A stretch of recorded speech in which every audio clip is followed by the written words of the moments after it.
Selection filters are an often overlooked productivity booster for working in Inventor.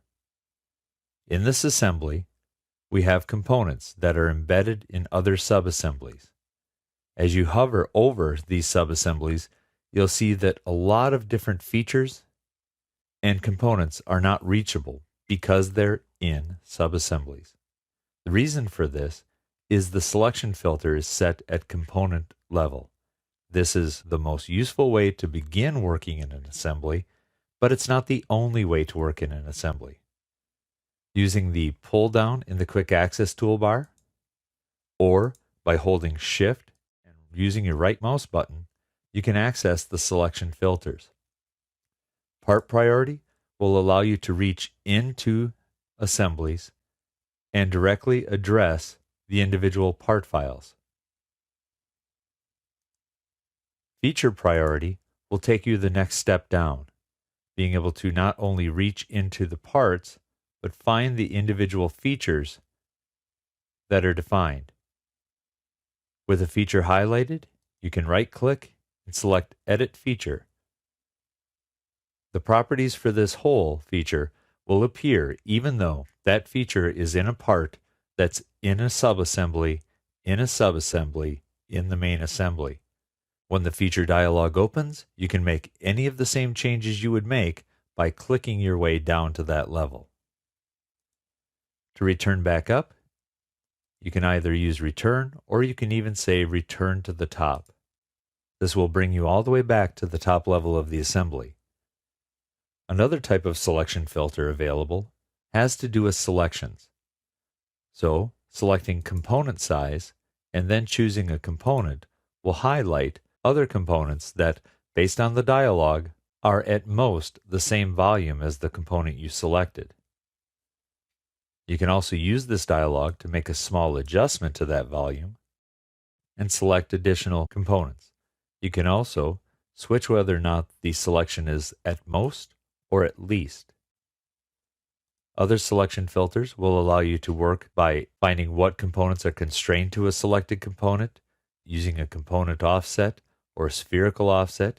You can also choose any internal components or external components. So if you wanted to create a level of detail that removed all of the internal components from memory, you could use the internal components filter, select those items, and select suppress.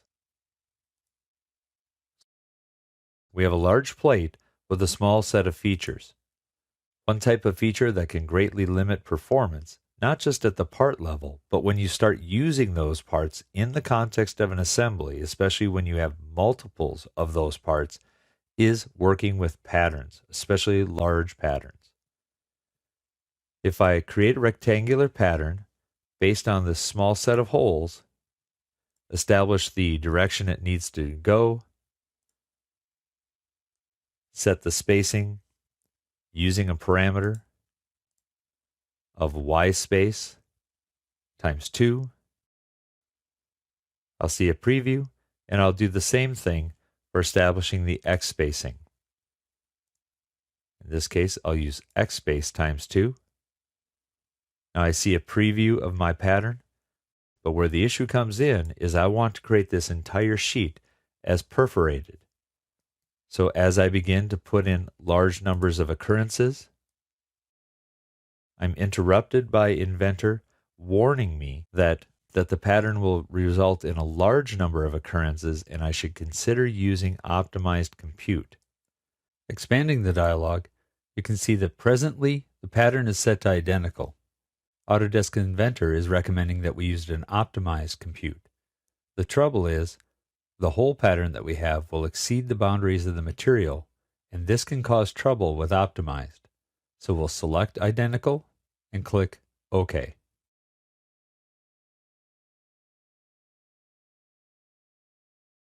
Using identical, this pattern took nearly 10 minutes to calculate.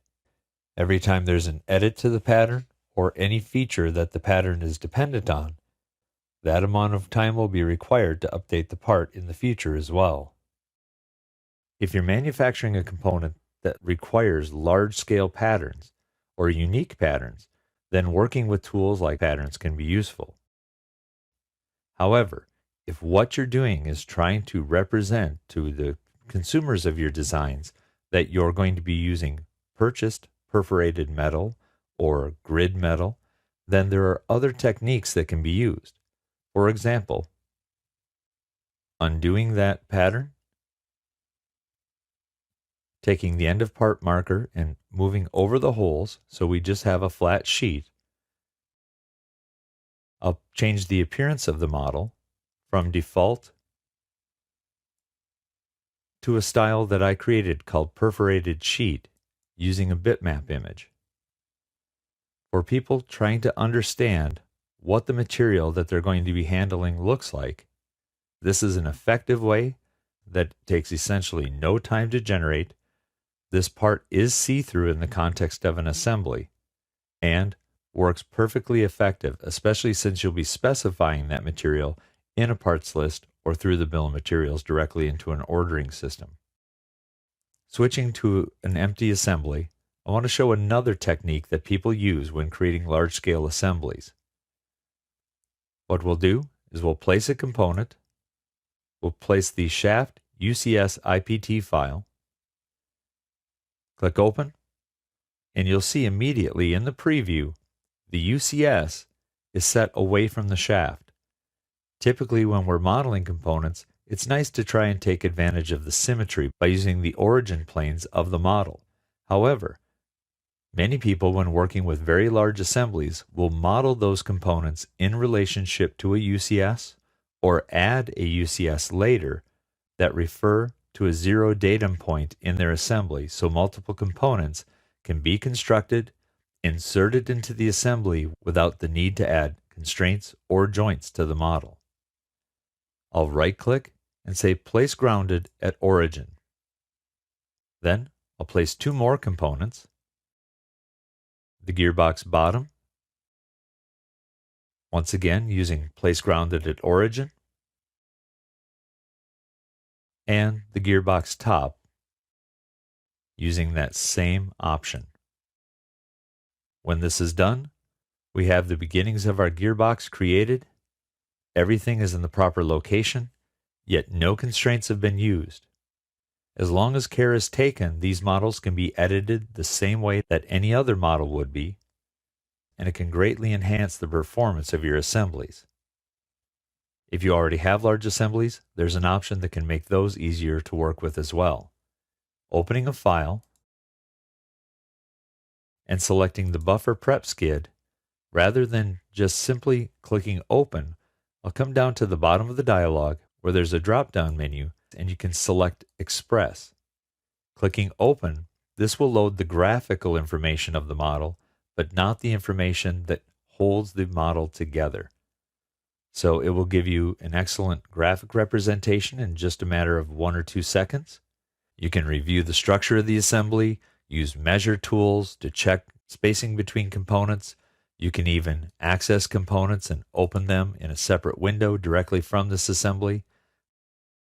But the main assembly still remains in a lightweight mode.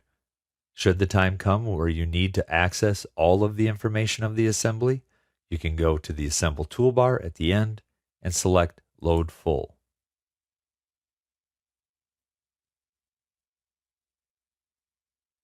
The amount of time it will take to load all of the information is dependent on the size and complexity of your assembly, but Express Mode gives you the option to get access to the information without all of the overhead.